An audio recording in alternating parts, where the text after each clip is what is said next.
Lagi rame banget pinjol semi ilegal, itu apa aja sih? Dan katanya kalau pinjol semi ilegal karena dia ilegal, dia aman untuk digagal bayarkan.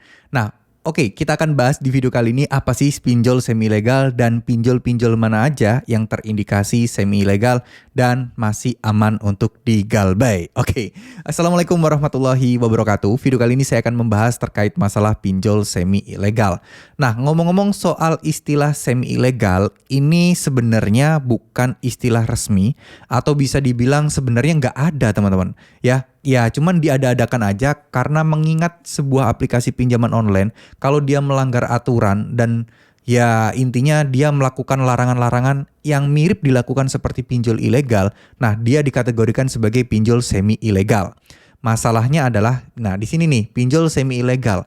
Contoh, biasanya yang paling sering dikategorikan semi ilegal itu kayak easy cash ya. Kenapa? Karena dia tenornya 2 minggu. Mirip seperti pinjol ilegal.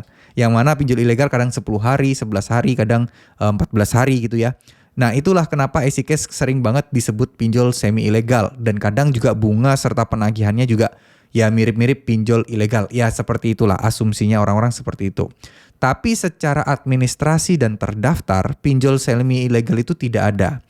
Semua pinjol-pinjol legal itu semuanya sudah tercantum dan tertera di edaran OJK atau di daftar OJK. Pinjol yang diakui, diawasi dan memiliki izin dari OJK. Kalau dia tetap ada di sana, itu tetap kita tidak bisa bilang semi ilegal. Bahasanya adalah tetap pinjol legal ya, teman-teman. Nah, mungkin semi ilegal adalah istilah aja karena mungkin cara penagihannya, SOP-nya, prosedurnya itu lebih parah dan mungkin hampir mirip seperti pinjol ilegal ya. Mungkin secara izin dia pinjol legal tapi perlakuan proses pencairan dan lain sebagainya kayak pinjol ilegal, makanya mungkin beberapa orang bilang semi ilegal.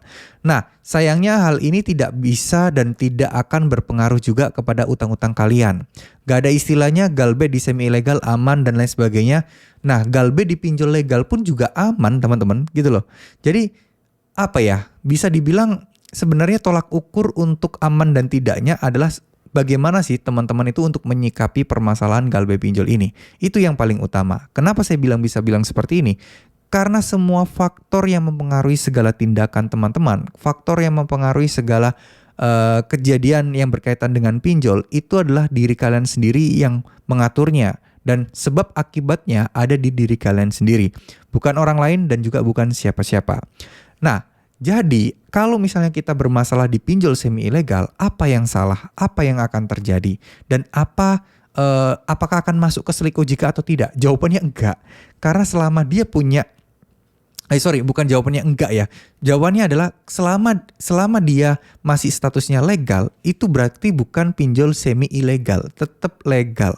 Adapun pelanggaran-pelanggaran itu adalah oknum. Nah, oknum ini yang mungkin harus kalian laporkan. Pinjolnya juga kalau perlu dilaporkan, tapi dengan bukti-bukti yang terkumpul dan yang kalian punya, ya. Jadi kalau boleh saran, teman-teman nggak usah terlalu peduli soal semi ilegal dan ilegal lah. Dua-duanya jelek kok, mau legal kayak semi ilegal, ilegal sendiri kayak itu nggak layak untuk kalian sebut nggak usah pinjam-pinjam lagi lah ke situ-situ ya.